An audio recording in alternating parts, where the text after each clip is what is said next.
Morning, dear student. Today our topic algebraic expansion and identities. देखो बेटे, आपके mathematics का सबसे इम्पोर्टेंट पोर्शन है अलजेब्रिक एक्सपेंशन। जैसे आपने 7th क्लास तक जो हम स्टडी करते आए हैं ना, तो उसमें नंबर सिस्टम जो होता है वो हमारे नंबरिक पार्ट का सबसे इम्पोर्टेंट पोर्शन होता है। अब अलजेब्रिक एक्सपेंशन के बिना आप जो अननोन आइडेंटिटी है, अगर उसको फाइंड आउट करना है ना, तो उसको फाइंड आउट करने के लिए सबसे इम्पोर्टेंट पार्ट है हमारा अलजेब्रिक एक्सपेंशन।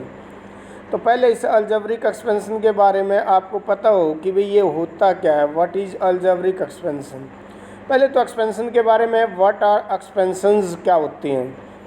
एक्सपेंशंस क्या होते हैं बेटे कि in earlier case we have already become the familiar with what the algebraic expansion या सिंपल एक्सपेंशन। जैसे एग्जांपल आता है x+3 2y - 5 3x², 4xy +7 etcetera. इस प्रकार के आप एग्जांपल आप रीड आउट करते हैं।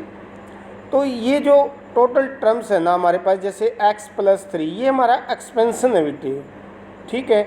इसको आप नंबर लाइन के द्वारा रिप्रेजेंट कर सकते हैं। जैसे एक पार्ट है जो इनिशियल पॉइंट है वो आपका O है, उसके कुछ डिस्टेंस पर x डिस्टेंस पर आपका पॉइंट आया x, और फिर 5 डिस्टेंस पर पॉइंट आया P।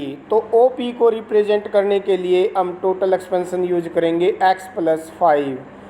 इसी प्रकार से सेकंड डायग्राम के अंदर इसने दिया है O हमारा इनिशियल पॉइंट है, x तक हमारी x डिस्टेंस होगी। ऐसे ही A एनी डिस्टेंस होगी, B C D, और एक पार्ट के बीच की इसने दी है कितनी, जो C और D के बीच की डिस्टेंस है बेटे वो 5 है।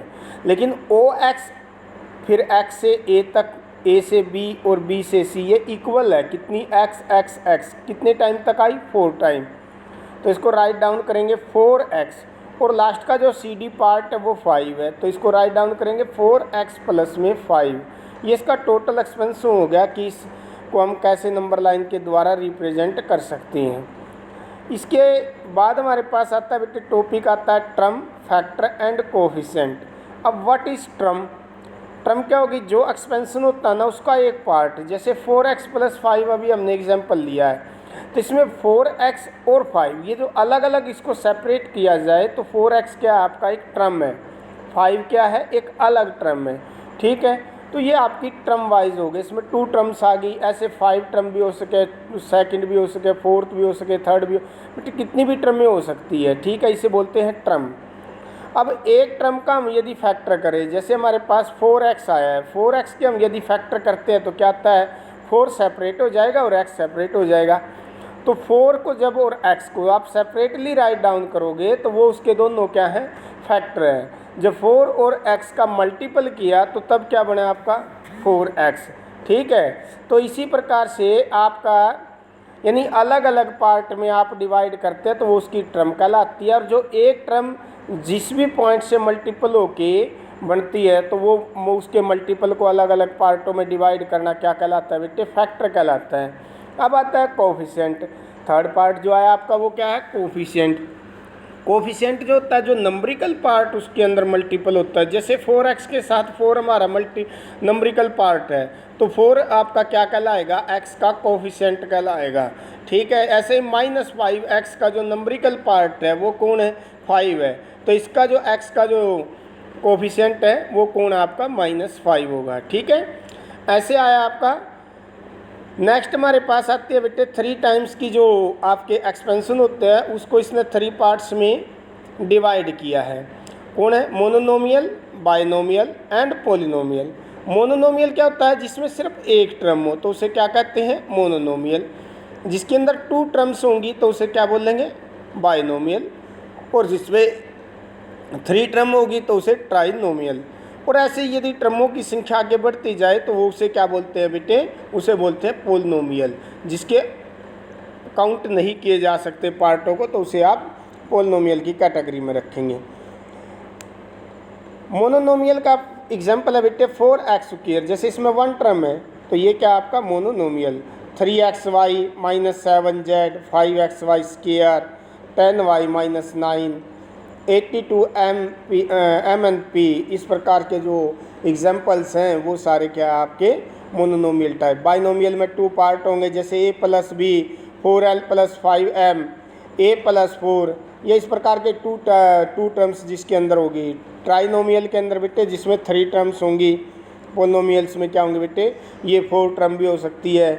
1 टर्म वाले को भी आप पोलिनोमियल बोल सकते हैं, 2 टर्म वाले को भी, 3 वाले को भी, 4 को भी, 5 को भी, 6 को भी, जिसके अंदर आपके कितने भी टर्म्स हो तो उसको हम क्या कहते हैं, जिसमें एक से ज़्यादा टर्मों की संख्या होगी तो उसे हम पोलिनोमियल बोलते हैं। ठीक है बेटे। लाइक और अनलाइक टर्म्स, जैसे आपने नीचे एग्जाम्पल दिए 7x 14x - 13x 5x² 7y 7xy - 9y² - 9x² - 5yx। ठीक है। तो लाइक टर्म होती है कि जिसके वेरिएबल पार्ट सेम हो। वेरिएबल कौन से, जो आपके एक्स वाई ये इस प्रकार से जो आपके अल्फ़ाबेटिकली जो यूज हुए हैं तो वो आपके सेम हो। जैसे 7 का में भी एक्स है, 14 में भी एक्स है, -13 में भी एक्स है, और किस में एक्स, बस ये तीनों में एक्स आता है तो ये लाइक टर्म कहलाएंगी। ठीक है। और दूसरी सेकंड पार्ट में लाइक कौन है, 5x² है, और कौन आएगा बेटे, -9x²। ये दोनों क्या है, ये भी यह क्या है, लाइक टर्म है। 7xy - 5yx, ये भी क्या है, लाइक टर्म है। और 7x 7y ये क्या है, नो अनलाइक टर्म है, क्योंकि दोनों के वेरिएबल पार्ट क्या बेटे, सेपरेट हैं। ठीक है। तो इसे हम क्या बोलेंगे, अनलाइक टर्म बोलेंगे। ठीक है। अब आगे हम इसको एडिशनल या सब्ट्रैक्ट अलजेब्रिक फंक्शनों के बारे में सीखेंगे।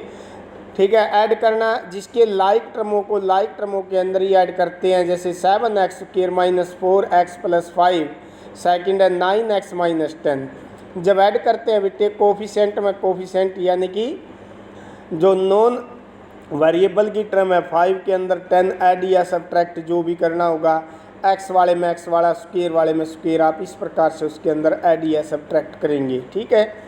अभी आपको सिर्फ मैंने बेसिक नॉलेज दिया बेटे, इसी को आप अच्छी तरह रीड आउट करेंगे और आगे जो एग्जाम्पल दिए हैं अगर आप कर सकते हैं तो इसके ओनली एग्जाम्पल आप करेंगे। ठीक है।